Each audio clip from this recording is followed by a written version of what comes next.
você não precisa usar sua Bíblia se você não quiser. Se você quiser, você pode usar, mas vai aparecer no telão.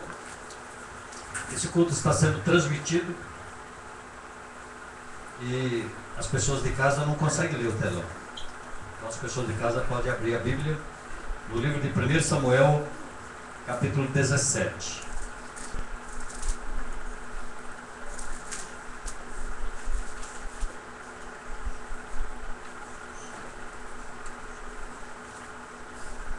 Primeiro livro de Samuel, capítulo 17, versículo 48.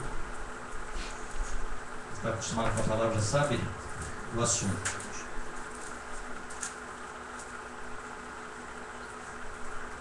O desafio de Davi e o filisteu, chamado Golias.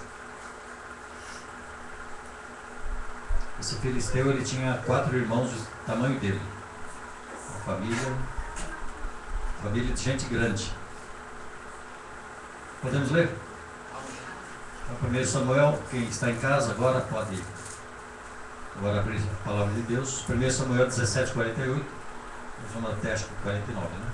E sucedeu que, levantando-se o filisteu, indo encontrar-se com Davi, apressou-se Davi e correu ao combate, a encontrar-se com o filisteu, o gigante, né? E Davi meteu a mão no alforje, uma sacola, e tomou dali uma pedra, porque ele tinha 5 na mão. Tomou ali uma pedra, e com a funda, que é como um estilingue nosso, parecido, né? E com a funda lhe atirou a pedra, e feriu o filisteu na testa. E a pedra se lhe encravou na testa, e caiu sobre o seu rosto em terra. Assim Davi prevaleceu contra o filisteu, Golias, com uma funda e com uma pedra, e feriu o filisteu, e o matou, sem que Davi tivesse uma espada na mão. Pelo que correu Davi e pôs-se em pé sobre o filisteu, tomou a sua espada, e tirou-a da bainha e o matou. Ele cortou com ela a cabeça. Vendo então os filisteus que o seu campeão era morto, fugiram. Amém? Então, para os líderes de célula, essa semana é essa palavra. Pode sentar no seu lugar. Há um princípio bíblico que eu vou repetir para você nunca mais esquecer. Vou repetir outras vezes também. A palavra de Deus diz assim, que a palavra desde o começo até o final, irmãos, ela é cheia de simbolismos. Deus coloca um símbolo terreno para comparar, fazer uma comparação, para que você aprenda as coisas espirituais. Então, dessa maneira que Deus resolveu nos ensinar. Um dos símbolos que a palavra de Deus diz é que ela é semelhante a um espelho. E quando você tem um texto bíblico, então você tem que olhar esse texto bíblico como você olha no espelho. Quando você olha no espelho, então você vê quem no espelho? É isso que Deus está falando.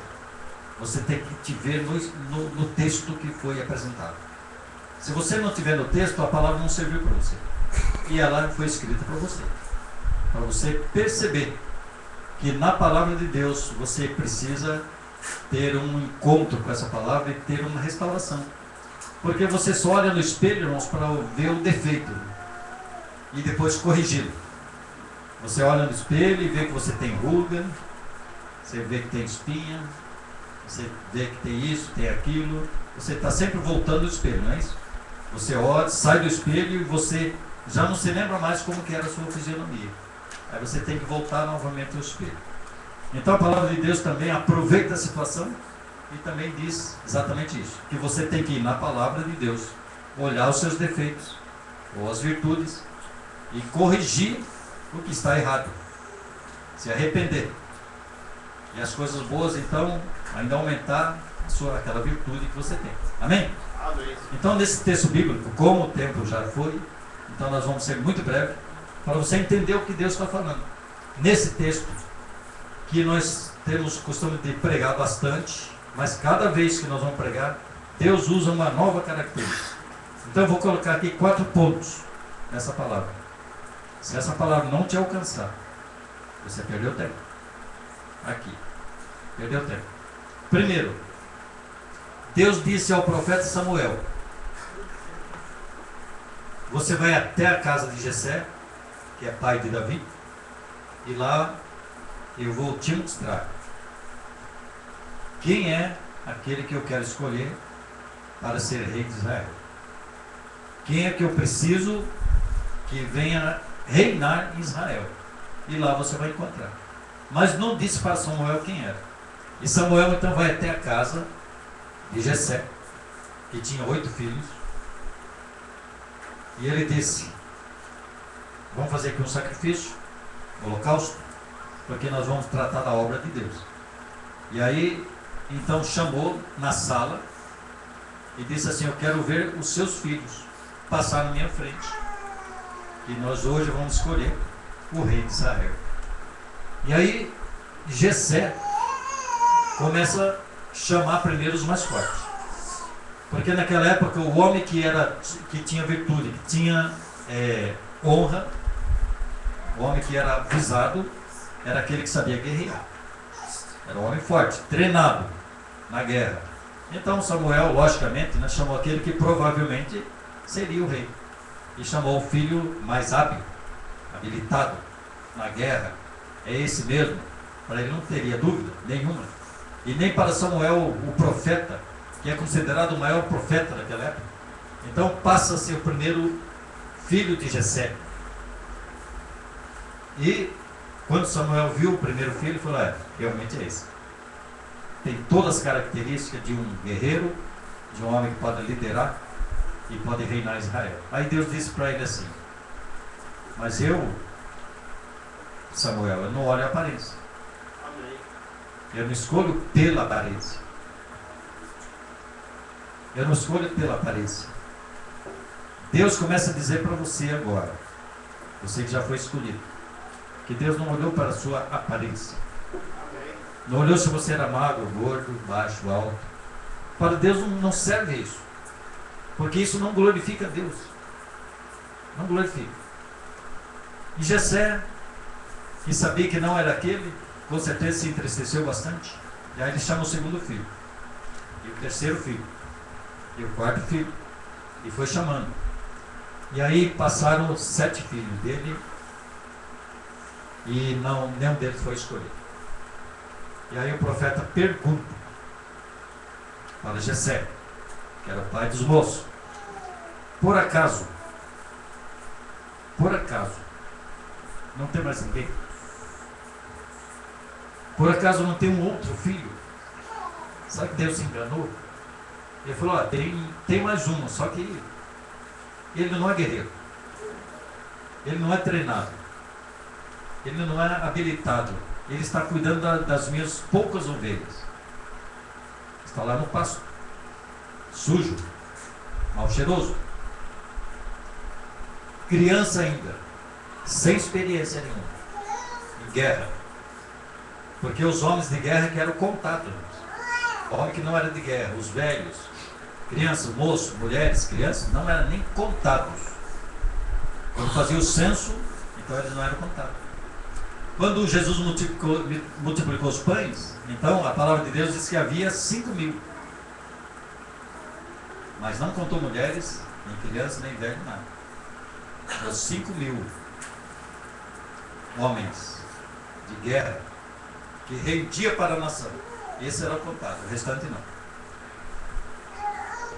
Samuel perguntou: por acaso não tem mais uma? Tem esse, só que é nessas condições. Ele falou: pode chamar. Quando Davi aparece na sala, apresentando ao profeta Samuel, então Deus diz: é isso mesmo. Primeiro ponto dessa pregação: Deus, ele foi buscar você, que estava escondido, que não era capacitado, que não tinha habilidade em guerra espiritual. que não tinha nenhuma condição. Deus escolhe esse que está escondido, aquele que está cuidando, aquele que está trabalhando, aquele que está ocupado. Deus não chama desocupado. Deus não quer chamar desocupado. Ele quer chamar quem está ocupado. Porque o ocupado você pode chamar e ele trabalha. O desocupado, ele não trabalha. Porque ele está acostumado a ficar desocupado. Não trabalha. Deus trabalha com quem é ocupado. Quanto mais você trabalha na obra, mais é requisitado. Para fazer mais ainda. Porque a palavra de Deus ela tem que se cumprir. Ele diz, aquele que tem, ele dá mais ainda. Ele diz, aquele que não tem, o pouco que tem, ele tira. Vou repetir. Aquele que tem, dar-se gozar. E aquele que não tem, até o pouco que tem, ele tira. O primeiro ponto dessa pregação, irmãos, é que você pode estar escondido. Você pode estar onde quiser. Pode se esconder de Deus onde você quiser. Ele vai te encontrar. Ele vai mandar condições para que você seja levantado. Esse é o primeiro ponto. Você pode se esconder dele onde você quiser. Mas quando Deus te apontar, alguém vai te encontrar. E vai trazer para o lado dele. Esse é o primeiro ponto. Segundo ponto. Quando Davi, então, é escolhido, nós notamos uma coisa muito importante nessas escolhas de Deus. Ele não escolhe o capacitado. Ele não escolhe aquele que tem 3 diplomas, 4 diplomas, 5. Isso não quer dizer que ele não escolhe esse. Mas a vontade de Deus é escolher os fracos. Os fracos. Por quê? Quanto mais fraco for a pessoa, mais glorifica Deus. Porque ele vai deixar que o poder de Deus é que se manifesta nele. Porque ninguém vai dizer que Davi foi rei porque ele tinha capacidade. Mas todos vão dizer que Davi foi rei porque tinha Deus na vida dele. Então Deus, ele prefere aqueles que não têm capacidade. Não tem nada. Aquela pessoa que diz, eu não sou nada, não presto para nada, não sei fazer, não tenho condições. Deus diz, então é você mesmo que vai glorificar meu nome. Porque o poder de Deus, irmãos, ele se manifesta na fraqueza. Posso repetir isso? O poder de Deus se manifesta na fraqueza. Deus quer que o nome dele apareça. Essa pessoa não é de nada, não sabia nada. Mas agora, irmãos, está aqui no louvor, está no diaconato, está fazendo abertura, está indo na célula, está ganhando almas. Amém. Quem quiser um exemplo desse, tem o José Mário ali, ó, recém-convertido. Não conhece nada da palavra, nada. Né, irmão? Desculpe falar assim, mas ele não sabe, é recém-convertido. Nós marcamos um batismo, irmãos, para batizar ele. Mas quando ele foi para o batismo, ele já tinha 13 discípulos. 13. Eu precisei batizar ele primeiro, porque quem ganha a alma é que batiza. Para frente é assim. Então ele não poderia batizar os seus, porque ele nem era batizado. Eu batizei ele, então ele começou a chamar os seus, batizou 13. Deus escolhe esse, o fraco, que não tem nada, não pode nada. Esse que é preferível para Deus. Deus quer o fraco, o que se apresenta fraco ou humilde. Eu não posso, eu não sei. Deus não tem nada a ver comigo, eu sou diferente. Deus quer os capacitados, aquele que sabe falar, aquele que sabe pregar, sabe evangelizar. Não é assim, não é. Deus quer o fraquinho, porque ele transforma o fraco em forte. E aquele fraco nunca vai dizer que foi ele. Vai dizer, Deus está na minha vida. Deus é que fez. Ele sempre glorifica Deus. Porque todo mundo está vendo que ele não tem capacidade. Não adianta ele dizer que sabe, que pode. Deus prefere esse. Não quer dizer que não chama os outros. Porque Deus fala assim, são poucos o que ele escolhe com capacidade. São poucos o que ele escolhe com capacidade. Ok? Então na pregação de hoje ele está dizendo a mesma coisa. Você pode se esconder dele. Primeiro ponto, ele vai te achar. Segundo ponto, ele prefere aqueles que diz que é rejeitado. Irmãos, Davi era tão rejeitado que o pai não se lembrou dele. Jessé, o pai de Davi, não se lembrou. Ele falou: tens esses filhos aqui. Ele falou: por acaso não tem outro? Porque esse filho era rejeitado. Esse filho não tinha poder de guerra, não tinha capacidade nenhuma. O pai disse: você fica no pasto, melhor você ficar no pasto. Porque o homem de valor era guerreiro. O rei queria os guerreiros, era escolhido. Mas esse aí não tem nada. Deus quer esses aí, prefere esses. Né, Cleber? Deus quer esses. Esse é o segundo ponto. Terceiro ponto dessa pregação. Irmãos, Deus prova primeiro, para depois colocar na obra. Primeiro ele prova. Ele quer saber se aquele que ele escolheu, se aquele que ele levantou, realmente ele está em condições para fazer a obra. Porque Deus, ele tem um negócio aqui na terra. Deus tem um negócio aqui na terra.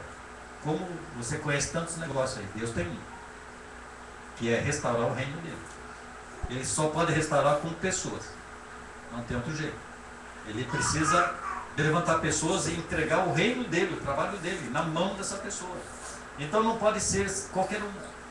Tem que ter uma experiência espiritual, tem que ter as condições espirituais. Depois dessa experiência, então Deus diz: agora eu te escolhi, agora você é humilde, está nas minhas condições, agora eu quero te treinar, porque eu quero entregar um grande negócio. Irmãos, quer ver uma prova? Quando José e Maria, mãe de Jesus, chegou no templo para procurar onde é que Jesus estava, tinha sumido, acharam que tinha se perdido, raptaram ele, encontrou ele no templo, e aí o pai, José e Maria, mandaram alguém falar para ele: ó, Jesus, os seus pais estão aí, estão te procurando, estão chamando lá fora. E aí ele mandou um recado, diz assim: será que vocês não sabem que eu vim para tratar dos negócios do meu pai? Vou repetir isso, está na palavra de Deus, irmão. Será que vocês não sabem que eu vim para tratar dos negócios do meu pai? Você foi chamado exatamente para isso, para tratar dos negócios do pai. Reino, é grande o reino. Irmãos, o reino de Deus é tudo que você já viu na sua vida, as coisas visíveis e invisíveis, dos céus e da terra. Reino de Deus é isso, e ele precisa entregar na sua mão. Ele quer entregar porque você precisa administrar esse negócio. É negócio do reino. Você foi chamado exatamente